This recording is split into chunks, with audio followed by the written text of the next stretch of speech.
English grammar నేర్చుకునేటప్పుడు present perfect tense అనగానే చాలామందికి మైండ్ బ్లాంక్ అవుతుంటుంది కదా.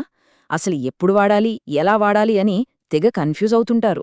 బట్ డోంట్ వరీ, ఈరోజు ఈ ఎక్స్ప్లెయినర్లో ఆ కన్ఫ్యూజన్కి ఫుల్ స్టాప్ పెట్టేద్దాం.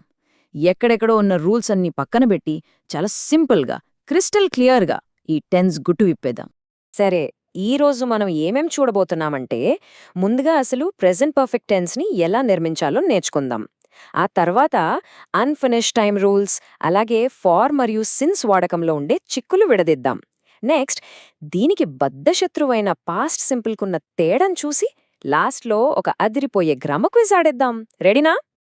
1వ విభాగం, బిల్డింగ్ ద ప్రెజెంట్ పర్ఫెక్ట్. ఎప్పుడెప్పుడు వాడాలి అనే దానికంటే ముందు అసలు దీన్ని మెకానికల్గా ఎలా తయారు చేయాలో చూద్దాం. బేసిక్ ఫౌండేషన్ స్ట్రాంగ్గా ఉంటే ఆ తర్వాతంతా ఈజీయే కదా. ఇదిగోండి, దీనికోసం మన దగ్గర ఒక బేసిక్ ఫార్ములా ఉంది. ముందు సబ్జెక్ట్ వస్తుంది, దానికి హ్యావ్ లేదా హ్యాజ్ అనే హెల్పింగ్ వర్బ్ కలుపుతాం. ఇక ఫైనల్గా వర్బ్ యొక్క 3వ రూపం అంటే పాస్ట్ పార్టిసిపుల్ వస్తుంది. అంతే, ఈ మూడు కలిస్తేనే ప్రెజెంట్ పర్ఫెక్ట్ టెన్స్ రెడీ అయినట్లు. ఇంతకీ ఈ పాస్ట్ పార్టిసిపుల్ అంటే ఏంటో తెలుసా? ఒక పని పూర్తిగా అయిపోయింది అని చెప్పడానికి వాడే వర్బ్ ఫామ్ ఇది. రెగ్యులర్ వర్బ్స్ అయితే పెద్ద టెన్షన్ లేదు, సింపుల్ పాస్ట్ లాగానే చివర్లో ఈడీ వస్తుంది. ఉదాహరణకు వర్క్డ్ లాగా అన్నమాట. కానీ ఇర్రెగ్యులర్ వర్బ్స్ దగ్గరే మనం కొంచెం కేర్ఫుల్గా ఉండాలి. కొన్ని ఇర్రెగ్యులర్ వర్బ్స్ ఎలా మారతాయో చూస్తే మీకే ఆశ్చర్యమేస్తుంది. మధ్యలో ఉన్న అచ్చులు మారిపోతాయి, లేదా ఎండింగ్లో ఎన్ అని వస్తుంది. ఎలాగంటే రైట్ కాస్త రోట్ అయి చివరకు రిటన్గా మారుతుంది. అలాగే ఫ్లై, ఫ్లూ, ఫ్లోన్గా, డ్రింక్, డ్రాంక్, డ్రంక్గా మారుతాయి. చూసారా? వీటికి షార్ట్కట్స్ ఏమీ ఉండవండి, తప్పకుండా మెమరైజ్ చేసుకోవాల్సిందే. ఇక 2వ విభాగం, రూల్స్ ఫర్ అన్ఫినిష్ టైమ్. సరే, ఫార్ములా అయితే నేర్చుకున్నాం, కానీ దీన్ని ఎక్కడ అప్లై చేయాలి? ఇక్కడే అన్ఫినిష్ టైమ్ ఫ్రేమ్స్ అంటే ఇంకా ముగియని సమయం అనే కాన్సెప్ట్ ఎంటర్ అవుతుంది. ఇక్కడ మనకు హెల్ప్ చేయడానికి కొన్ని సిగ్నల్ వర్డ్స్ ఉన్నాయి. లైఫ్ ఎక్స్పీరియన్సెస్ గురించి చెప్పేటప్పుడు ఎవర్, నెవర్ వాడతాం. నిర్దిష్టంగా లేని ఇటీవలి పనులకు ఆల్రెడీ, యెట్ వాడుతుంటాం. అలాగే రీసెంట్లీ, లేట్లీ, జస్ట్ ఇలాంటివి కూడా. ఇవన్నీ ఏం చేస్తాయంటే ఒక పనిని ప్రెజెంట్కి కనెక్ట్ చేస్తాయి. అంటే గతాన్ని ప్రస్తుతానికి కలుపుతూ ఆ సమయం తలుపును తెరిచే ఉంచుతాయన్నమాట. ఇక్కడొక ఫన్ ఫ్యాక్ట్ చెప్తాను వినండి. బ్రిటిష్ ఇంగ్లీష్ మాట్లాడేవారు రీసెంట్గా జరిగిన పనులకు ప్రెజెంట్ పర్ఫెక్ట్ వాడటానికి ఇష్టపడతారు. అందుకే ఐవ్ జస్ట్ ఫినిష్డ్ అంటారు. అదే అమెరికన్ ఇంగ్లీష్ వాళ్ళు సింపుల్ పాస్ట్ వాడేస్తుంటారు. అంటే ఐ జస్ట్ ఫినిష్డ్ అంటారు. 2 విధాలుగా వాడొచ్చు, ఏదీ తప్పు కాదు. 3వ విభాగం, యూజింగ్ ఫార్ అండ్ సిన్స్. సమయం గురించి మాట్లాడేటప్పుడు చాలామంది తలలు పట్టుకునే 2 పదాలు ఇవి. వీటి కన్ఫ్యూజన్ని ఇప్పుడు పూర్తిగా క్లియర్ చేద్దాం. డిఫరెన్స్ చాలా సింపుల్ అండి. సిన్స్ అనేది ఎప్పుడో ఒక పర్టిక్యులర్ స్టార్టింగ్ పాయింట్ని చూపిస్తుంది, అంటే సిన్స్ 2015 అన్నట్లు. కానీ ఫార్ అలా కాదు, గతం నుండి ఇప్పటిదాకా జరిగిన మొత్తం సమయాన్ని కొలుస్తుంది.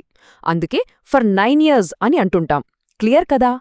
చాలామంది ఇక్కడే ఒక మిస్టేక్ చేస్తుంటారు. వీ ఆర్ టుగెదర్ సిన్స్ 2015 అని అంటుంటారు. అది కరెక్ట్ కాదండి. గతం నుండి ఇప్పటివరకు కంటిన్యూ అవుతున్న టైంని చెప్పాలంటే ఖచ్చితంగా ప్రెజెంట్ పర్ఫెక్ట్ టెన్స్ వాడాలి. So we have lived here since 2015 అనడమే 100% correct. 4వ విభాగం, present perfect versus past simple. అసలైన పోరు ఇక్కడే ఉంది. ప్రెజెంట్ పర్ఫెక్ట్ టెన్స్కు మెయిన్ విలన్ లాంటి సింపుల్ పాస్ట్ టెన్స్ను ఇప్పుడు ఫేస్ చేద్దాం. ఈ రెండింటి మధ్య తేడా పట్టుకున్నారంటే టెన్సెస్ మీద మీరు మాస్టర్స్ అయిపోయినట్లే. ఇక్కడ కీ పాయింట్ ఏంటంటే ఆ టైం ఫ్రేమ్. యస్టర్డే అని ఉందనుకోండి, అది అయిపోయిన సమయం, ఆ తలుపు మూసుకుపోయింది కాబట్టి అక్కడ పాస్ట్ సింపుల్ వాడాలి. కానీ పర్టికులర్గా లేని బిఫోర్ అనే పదం వాడినప్పుడు ఆ తలుపు ఇంకా తెరిచే ఉందన్నమాట. అప్పుడు ఖచ్చితంగా ప్రెజెంట్ పర్ఫెక్ట్ వాడాలి. జస్ట్ ఒక డేట్ యాడ్ చేస్తే మీనింగ్ ఎలా మారిపోతుందో చూసారా? జనరల్గా చెప్తున్నప్పుడు I have lived in Cairo అంటాం, కానీ దానికి ఇన్ 2010 అని ఒక ముగిసిపోయిన టైం యాడ్ చేస్తే అది సింపుల్ పాస్ట్గా మారిపోయి I lived in Cairo in 2010 అవుతుంది. ఈ లాజిక్ అర్థం చేసుకోవడం చాలా ముఖ్యం. అలాగే ట్రావెలింగ్ ఎక్స్పీరియన్సెస్ గురించి చెప్పేటప్పుడు బీన్కు గాన్కు మధ్య ఉన్న చిన్న తేడాను అస్సలు మర్చిపోవద్దు. షీస్ బీన్ టు ఇటలీ అంటే ఆమె ఇటలీకి వెళ్ళి మళ్ళీ తిరిగి వచ్చేసింది అని. అదే షీస్ గాన్ టు ఇటలీ అంటే ఇటలీకి వెళ్ళింది ఇంకా అక్కడే ఉంది అని అర్థం.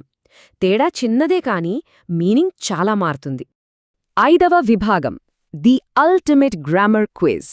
ఇప్పటిదాకా చాలా విషయాలు నేర్చుకున్నాం కదా, మరి మన బ్రెయిన్కి కాస్త పని చెప్దామా? ఈ ఇంటరాక్టివ్ క్విజ్ ద్వారా రూల్స్ అన్నీ ఒక్కసారి రివైజ్ చేసుకుందాం. Let's go! మొదటి ప్రశ్న, they already given me the money. ఈ సెంటెన్స్ కరెక్టా రాంగా?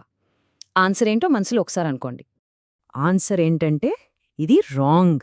కరెక్ట్ సెంటెన్స్ ఏంటంటే they've already given me the money. ఇక్కడ హ్యావ్ అనే వర్డ్ మిస్ అయింది, గమనించరా? ప్రెజెంట్ పర్ఫెక్ట్ ఫార్ములాలో ఆ హెల్పింగ్ వర్బ్ ఉండటం మస్ట్ అండ్ షుడ్ కదా.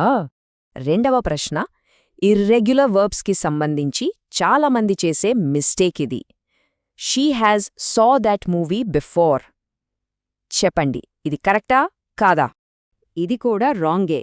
She has seen that movie before అనడమే కరెక్ట్. మనం ముందే డిస్కస్ చేసుకున్నట్లు ప్రెజెంట్ పర్ఫెక్ట్ టెన్స్లో ఎప్పుడూ వర్బ్ మూడవ రూపం అంటే పాస్ట్ పార్టిసిపల్ మాత్రమే వాడాలి.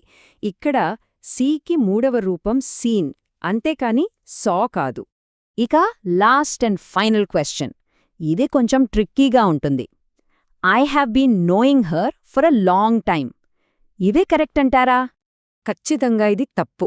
కరెక్ట్ ఆన్సర్ ఏంటంటే I have known her for a long time. ఇక్కడ లాజిక్ ఏంటంటే నో, బిలీవ్ లాంటివి మన అంతర్గత స్థితులను చెప్పే స్టేటివ్ వర్బ్స్. ఇలాంటి వాటికి దాదాపుగా ఎప్పుడూ ఐఎన్జీ ఫామ్ వాడకూడదు. ఇది ఎప్పుడూ గుర్తుపెట్టుకోండి. ఇక ముగించే ముందు ఒక ఇంట్రెస్టింగ్ పాయింట్ ఆలోచిద్దాం. డిడ్ యూ ఈట్ యెట్ అన్న హ్యావ్ యూ ఈటెన్ యెట్ అన్న మీనింగ్ ఒకటే. కానీ రాను రాను స్పోకెన్ అమెరికన్ ఇంగ్లీష్ ఎఫెక్ట్ వల్ల ఫ్యూచర్లో ఈ ప్రెజెంట్ పర్ఫెక్ట్ టెన్స్ వాడకం పూర్తిగా కనుమరుగైపోతుందా ఏంటి? భాష ఎలా మారుతుందో చెప్పడానికి ఇదొక బెస్ట్ ఎగ్జాంపుల్. కొంచెం కష్టంగా అనిపించినా ఎంతో అందంగా ఉండే ఈ ప్రెజెంట్ పర్ఫెక్ట్ టెన్స్ ముందు ముందు నిలబడుతుందో లేదో కాలమే చెప్పాలి. మళ్ళీ కలుద్దాం.